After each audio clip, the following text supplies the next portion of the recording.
Listo, estamos ahora en la clase de literatura, ¿ya? Comenzando literatura, el capítulo 1 del libro.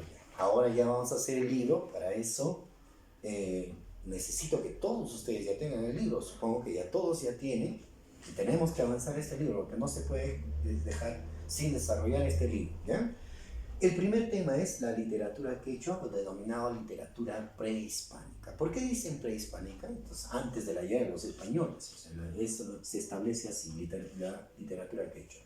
¿De qué estamos hablando, profe? Vamos a enfocarnos a lo que es la literatura peruana. Dentro de la literatura peruana, el primer tema es la literatura quechua. Para eso buscamos el posible contexto. El contexto estamos determinando hacia el lugar o dónde podríamos ubicarlo, entre qué aspectos, por ejemplo. Solamente aspectos importantes, ¿ya? Por ejemplo, en la literatura que estamos hablando del Imperio Incaico, ¿correcto? Estaríamos hablando de este contexto, del Imperio Incaico. ¿Cuántos incas hubo? Mencionan que otros hay 12, hay 14. Bueno, según los historiadores. Eso yo no voy a aplicar la historia. Lo que va a explicar la historia ya es otro profesor. El Imperio Incaico, como se puede establecer, ¿qué lengua había en el Imperio Incaico? ¿Cuál era la lengua oficial del Imperio Incaico? Yo voy a poner la lengua oficial, sería el Runacim. Runacim, ¿ya? Profesor, o sea que en el Imperio Incaico no se hablaba quechua, no. También se habla quechua o Runacim. De las dos formas se puede establecer la misma palabra. Porque en los libros pueden preguntar ¿cuál es la lengua oficial de los incas? O en un examen de admisión, ¿cierto? Y te vienen las alternativas. Si no hay quechua, ¿qué harías tú? El profe me ha engañado, diría, si no estaría normal. Entonces buscas el otro nombre, como se le conoce al quechua, runacimi, y así marcas y así tienes tu ingreso, ¿ya? Ahora vamos a observar. Ese es el primer contexto. ¿Qué más se podría establecer? Profesor, había clases sociales. Dentro de las clases sociales estaban, por ejemplo, algunos profesores determinados así, a los amautas. Los amautas. Los amautas y los arábicos. ¿Ya? Arábicos. Profesor, los amautas, ¿quiénes eran los amautas? Los amautas eran aquellos profesores o maestros de la clase social, de la nobleza, no eran, ¿no? Eran de la clase de la aristocracia, ¿ya? Te lo vamos a poner de la nobleza. Eran los profesores de la nobleza.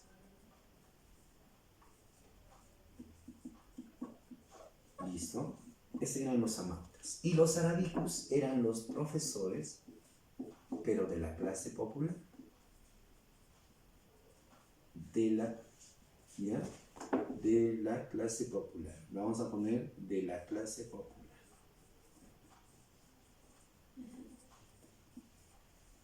Listo. Entonces, eso solamente como datos principales. Si te dicen ahí prehispánica o quechua, es casi la misma relación, ¿ya?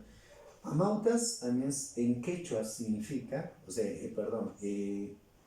escrito en quechua y su significado es profesor, ¿ya? No tengan eso en cuenta. Ahora, ¿qué características presenta la literatura quechua? La literatura quechua, por ejemplo, presenta varias, pero yo voy a nombrar las principales. Por ejemplo, es oral, es anónima, ¿qué más es? Clasista,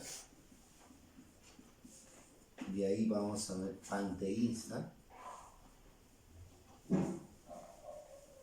agrarista y cosmogónica.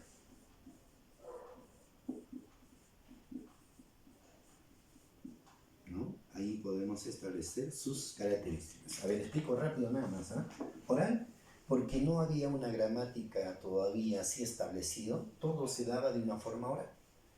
Anónima, porque no había una autoría en esas épocas de sus creaciones literarias, todos eran unas creaciones, pero por grupos, por colectivos. Una característica más, vamos a poner aquí, colectivo, porque todo se daba en colectivo, colectivos. Listo, ¿ya? A ver, ese es anónimo. Clasista, porque ya lo hemos dicho, hay dos tipos de clases sociales, ¿no? Unos que eran para la clase social de la nobleza y el otro para la clase popular. Panteísta, porque mencionaban, pan significa todo, o sea, todo estaba en relación a que le daban animación, o sea, animista también le voy a poner aquí, ¿eh? O sea, ¿qué quiere decir esto, profe? Allá, animista se da que le otorga vida a seres que no tienen vida. Por ejemplo, a los cerros le llamaban apus, al sol, ¿no? Inti. Y podría haber a la lluvia, podría haber a la luna, etcétera, etcétera. Entonces eso estaba en relación a lo que pensaban en esa época los incas, ¿no? Agrarista, porque toda su actividad lo dedicaban al campo. Cosmogónica, tenían conocimiento de cierta astronomía, por ejemplo, el movimiento de las estrellas. ¿Con qué intención? Para saber, por ejemplo, cuándo cosechar, cuándo sembrar, etcétera. Ya había explicado que es colectivista, ¿no? Todo estaba en grupos.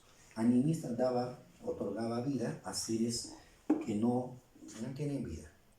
En la parte de las creaciones literarias vamos a tener la lírica, en la narrativa y en la dramática. Esto es lo que más nos interesa saber porque esto es literatura, pues, ¿no? Ya, en la lírica, por ejemplo, estaba dividido hacia lo que es el hachi. El hachi es una creación dedicado hacia la parte de la nobleza, pero una creación más en relación amorosa, ¿ya? Canto al amor, amoroso, una canción amorosa. Pero solamente se hacía en la parte de la clase social alta, ¿eh? El Amorai es una creación dedicada, así es, a la naturaleza, ¿ya? Es una canción, le vamos a poner mejor así. Es un canto a la naturaleza, canto a la naturaleza.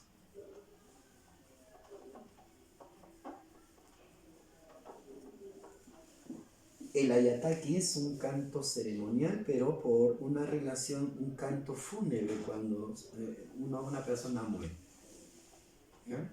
Es un canto fúnebre. Ahora el urpi es un canto netamente amoroso.